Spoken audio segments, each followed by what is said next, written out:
انہوں نے ہمیشہ کندھا ملایا اور حق کے لیے آواز اٹھائی۔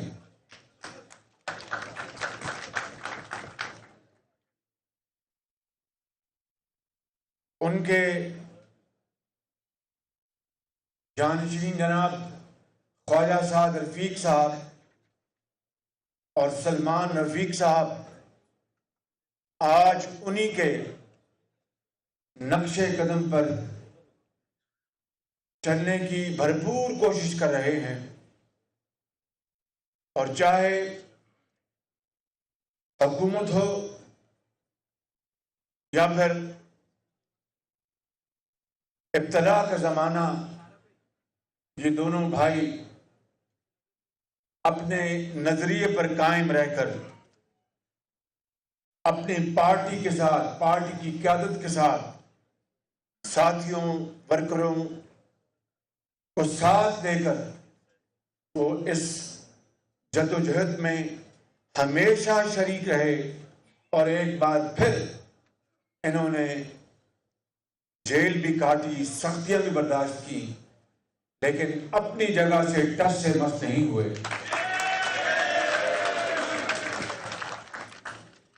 میں زیادہ کہوں گا تو شاید اس کے دوسرے مطلب لیے جائیں گے،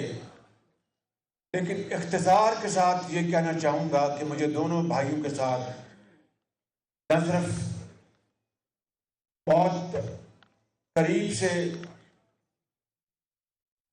موقع ملا اٹھنے بیٹھنے کا، سفر اکٹھا کرنے کا، بلکہ کام کرنے کا بھی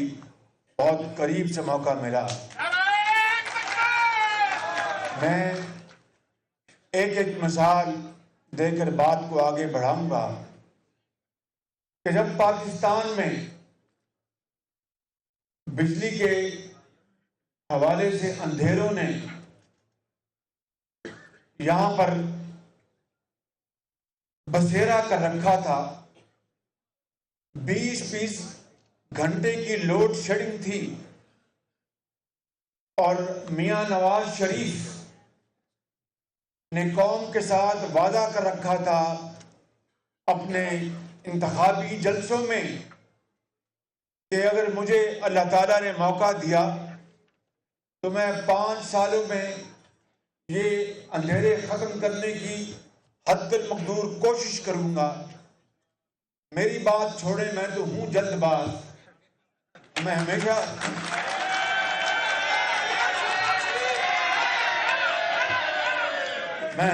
جلد بازی میں، جلدی میں فکریں کش دیتا ہوں، جو بعد میں جو یار لوگ ہیں ہنسی مذاق میں اس کو بعض کا بات کرتے ہیں، کبھی طنز بھی کرتے ہیں۔ تو میں نے ایسے لمحات میں کہہ دیا، میں یقیناً بہکا وہ تو نہیں تھا، ہوش حواس میں تھا، الحمدللہ کوئی جادو ٹونے کا شکار نہیں تھا۔ تو میں نے ان لمحات میں کہہ دیا کہ میں اگر ہم 6 مہینے میں بجلی کے اندھیرے دور نہ کر سکے تو میرا نام بدل دینا۔ اس کے بعد پھر کیا ہوا، چل سے چل، جتنے منہ اتنے زبانیں،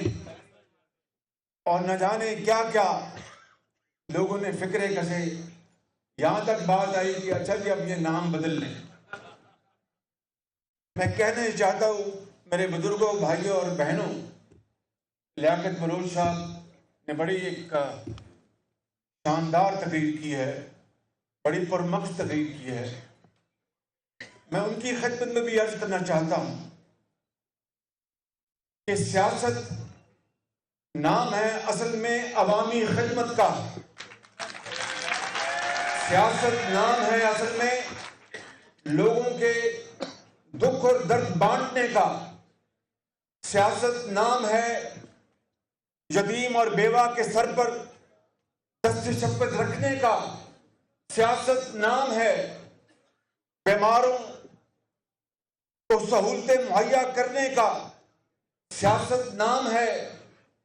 بے روزگاری کے خاتمے کے لیے کاوشیں کرنے کا، سیاست نام ہے مہنگائی کو ختم کرنے کا، سیاست نام ہے قوم کو اس کے پاؤں پر کھڑا کرنے کا۔ یہ کام انجام دیا نواز شریف نے اس دور میں۔ اور جب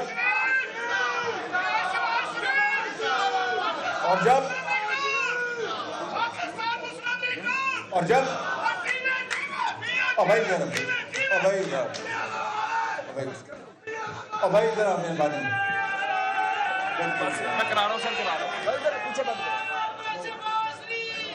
تو میں گزارش کر رہا تھا میرے بزرگوں، بھائیوں اور بہنوں، بھائی ذرا اور نعرے بعد میں لگا لینا یار، نعرے ابھی الیکشن کا وقت آنے والا ہے، ان کو بھگانے کا وقت آنے والا ہے، تو نعرے لگانے کا۔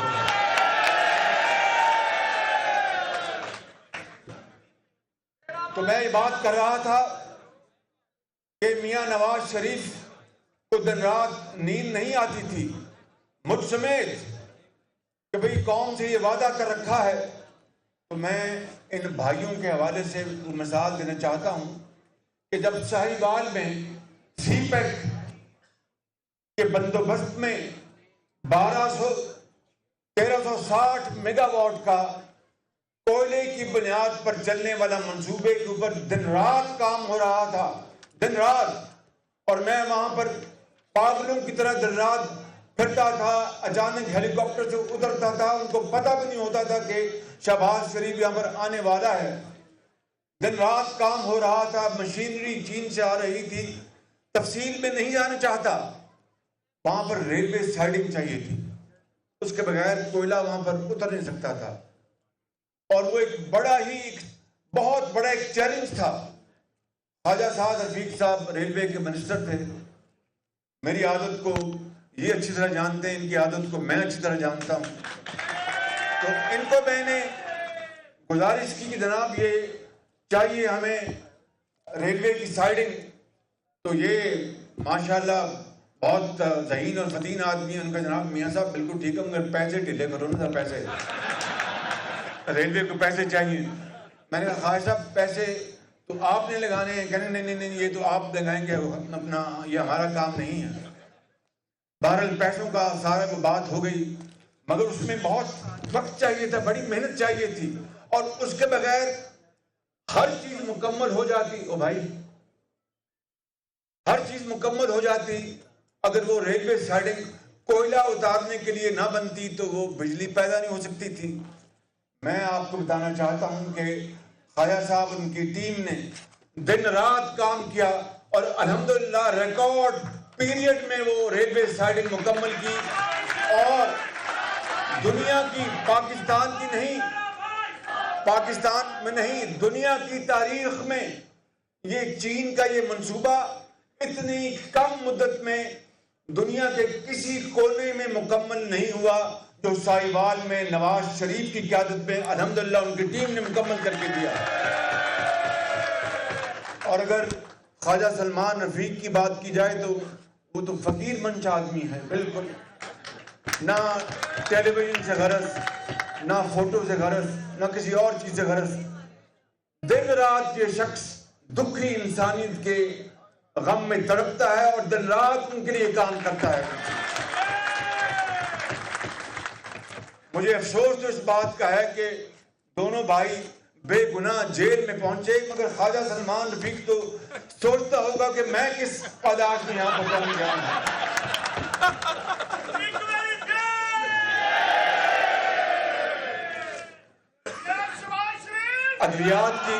ادویات اور بھائی ذرا میرے بات،